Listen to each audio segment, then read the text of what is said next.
আসসালামু আলাইকুম, Maya's cooking and ব্লগে আপনাদেরকে স্বাগতম। আজকে ঘরে থাকা মশলা দিয়েই সিক্রেট চটপটি মশলা তৈরি করে চটপটি বানিয়ে দেখাবো, যেটার স্বাদ বাইরের কিনতে পাওয়া চটপটির চেয়ে কোনো অংশে কম হবে না এবং সেটা পরিবারের বাচ্চা থেকে বুড়ো সবাই অনেক মজা করে চেটেপুটে খাবে। তো ভিডিওটি না টেনে শেষ পর্যন্ত সাথেই থাকুন। প্রথমেই চটপটি মশলাটা তৈরি করে নিব। সেজন্য চুলায় একটি প্যান বসিয়ে দিয়ে তার ভেতরে দিয়ে দিলাম ৫-৬টা শুকনা মরিচ, ২ টুকরা দারচিনি আর ১ টুকরো জয়ত্রী। এবার হালকাভাবে এটা নেড়েচেড়ে নেব। চুলার তাপটা মিডিয়ামে রেখে এটা ভাজতে হবে। দিয়ে দিলাম জিরা, পাঁচফোড়ন, ধনিয়া আর মৌরি। এবার হালকাভাবে এটা নেড়েচেড়ে নেব। খুব বেশি জোরে জাল করে এটা ভাজা যাবে না, এতে করে মশলাটা পুড়ে যাবে এবং মশলার যে আসল টেস্ট সেটা নষ্ট হয়ে যাবে। একটু হালকাভাবে নেড়েচেড়ে এটা আমি খুব ভালোভাবে ভেজে নেব। ভাজা হয়ে গেলে চুলো থেকে নামিয়ে এটা একটা ব্লেন্ডার বা পাটার সাহায্যে বেটে গুঁড়ো করে নিতে হবে। এবার চটপটির টক তৈরি করার জন্য আমি একটি পাত্রে দিয়ে দিচ্ছি তেঁতুল আর তার সাথে অ্যাড করে দিচ্ছি গরম পানি। গরম পানি দেওয়ার ফলে তেঁতুলটা খুব ভালোভাবে ফুলে উঠবে এবং খুব সহজে তেঁতুল থেকে তেঁতুলের কাঠটা সংগ্রহ করা যাবে। আমি ভিজিয়ে রেখে দেবো ১ ঘন্টার মতো। এবার চটপটি তৈরি করার জন্য আমি এখানে নিয়ে নিয়েছি কাবলি ছোলা। এটা আমি ৪ থেকে ৫ ঘন্টার মতো গরম পানিতে ভিজিয়ে রেখেছিলাম। এর ফলে এর উপরে যে এক্সট্রা আবরণটা থাকে সেটা খুব সহজে উঠে যায়। খুব ভালোভাবে পরিষ্কার করে ধুয়ে নিয়েছি এবং ঝামেলা ছাড়াই আমি এটা সিদ্ধ করে নেব। সেজন্য একটি প্রেসার কুকার নিয়ে নিয়েছি এবং ডালগুলো প্রেসার কুকারের ভিতরে ঢেলে দিচ্ছি। আপনারা প্রেসার কুকার ছাড়াও এটা সিদ্ধ করে নিতে পারবেন, এতে সময়টা একটু বেশি লাগবে। দিয়ে দিচ্ছি পরিমাণ মতো পানি। আমি এখানে ১.৫ মগ পরিমাণে পানি দিয়ে দিয়েছি। তার সাথে অ্যাড করে দিচ্ছি আমি পরিমাণ মতো লবণ। ছোলাতে আমি এক্সট্রা আর কোনো লবণ অ্যাড করব না, তাই আমি লবণের পরিমাণটা একটু বুঝে একটু বেশি করে দিয়ে দিয়েছি। আপনারা আপনাদের পরিমাণ অনুযায়ী দিয়ে দিবেন।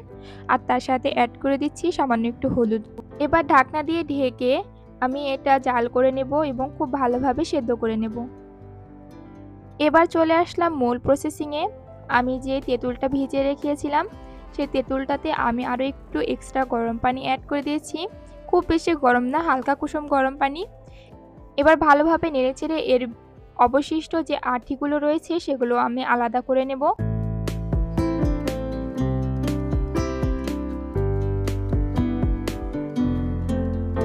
এবার একটি ছাঁকনির সাহায্যে খুব সাবধানতার সাথে টকটা ছেঁকে নিতে হবে।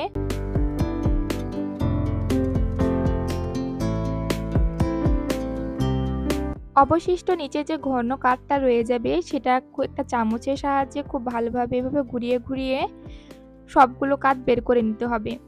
এবার আমি এর সাথে দিয়ে দিচ্ছি 1/2 টেবিল চামচ লবণ, 1/2 টেবিল চামচ বিট লবণ, দিয়ে দিচ্ছি যে চটপটি মশলাটা তৈরি করেছি 1.5 চামচ সেই চটপটি মশলা, আর তার সাথে অ্যাড করে দিচ্ছি 1/2 চামচের মতো চিলি ফ্লেক্স, দিয়ে দিচ্ছি 2 চামচের মতো চিনি।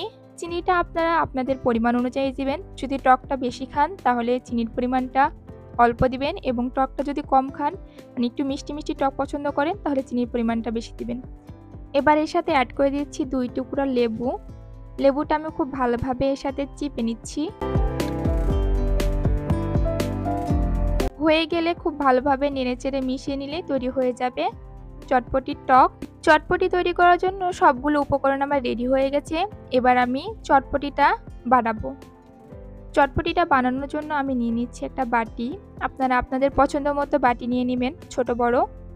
এবার এর ভিতরে দিয়ে দিচ্ছি সিদ্ধ করে রাখা সেই ছোলাগুলো। দেখে বুঝতে পারছেন ছোলাগুলো কি সুন্দরভাবে সিদ্ধ হয়ে গেছে, খুব একটা গলেও যায়নি, আবার ভেতরে কিন্তু শক্ত হয়ে নাই, ভেতরে খুব ভালোভাবে নরম হয়ে সিদ্ধ হয়ে গেছে। এবার আমি এর সাথে অ্যাড করে দিচ্ছি সেদ্ধ করা আলু। আলুটা সেদ্ধ করা আমি দেখাইনি, আমি আগে আলুটা সেদ্ধ করা দেখাইনি। আপনারা আলুটা সেদ্ধ করে নিয়ে নেবেন, কারণ চটপটিতে আলু না হলে জবেই না। তার সাথে দিয়ে দিচ্ছি 1.5 চামচ চটপটি মশলা, যে চটপটি মশলাটা বানিয়েছিলাম সেটা। এবার খুব ভালোভাবে নেড়েচেড়ে এর সাথে আমি মিশিয়ে নেব। এবার এর সাথে অ্যাড করে দিচ্ছি কুচি করে রাখা শসা। আপনারা আপনাদের পছন্দ মতো শসা অ্যাড করে দিবেন। যেহেতু আমি শসাটা একটু বেশি পছন্দ করি তাই একটু বেশি পরিমাণে দিলাম।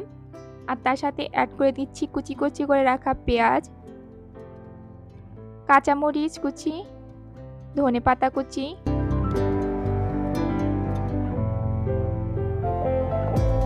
উপরে ঝালের জন্য আরেকটু দিয়ে দিচ্ছি সামান্য চিলি ফ্লেক্স। এবার আমি যে টকটা বানিয়ে রেখেছিলাম সেই টকটা দিয়ে দেব। পছন্দ মতো টকটা দিয়ে নেবেন, যে যেমন টক খেতে পছন্দ করেন তেমনটা দিয়ে খুব ভালোভাবে আমি সবগুলো উপকরণের সাথে টকটা খুব ভালোভাবে এইভাবে মিশিয়ে নেব।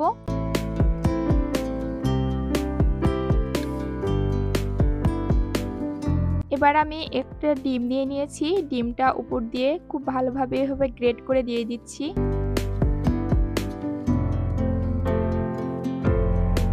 ডিমটা গ্রেট করে দেওয়া হয়ে গেলে আমি এবার এর সাথে এর উপর দিয়ে অ্যাড করে দেব ফুচকা অ্যাড করে দিচ্ছি। আপনারা চাইলে ফুচকা না দিয়ে নিমকিও দিতে পারেন। চটপটির ভিতরে ক্রিস্পিনেস আনার জন্য কিন্তু ফুচকার কোনো জুড়িই নেই, এটা দিলে কিন্তু খেতে আরও বেশি মজা লাগে। এবার ডেকোরেশনের জন্য উপর দিয়ে আরও একটু ডিম আমি গ্রেট করে নিয়েছি। বাস তৈরি হয়ে গেল মজাদার চটপটি। তো আমার ভিডিওটা যদি ভালো লেগে থাকে তাহলে আমার ভিডিওটাতে একটি লাইক দিয়ে আমাকে উৎসাহিত করবেন এবং পরবর্তীতে আরও নতুন নতুন করে রেসিপি পাওয়ার জন্য আমার চ্যানেলটাকে সাবস্ক্রাইব করে পাশে থাকা বেল আইকনটি বাজিয়ে দিবেন। সে পর্যন্ত সবাই ভালো থাকবেন, সুস্থ থাকবেন। আজকের মতো এ পর্যন্তই। আল্লাহ হাফিজ।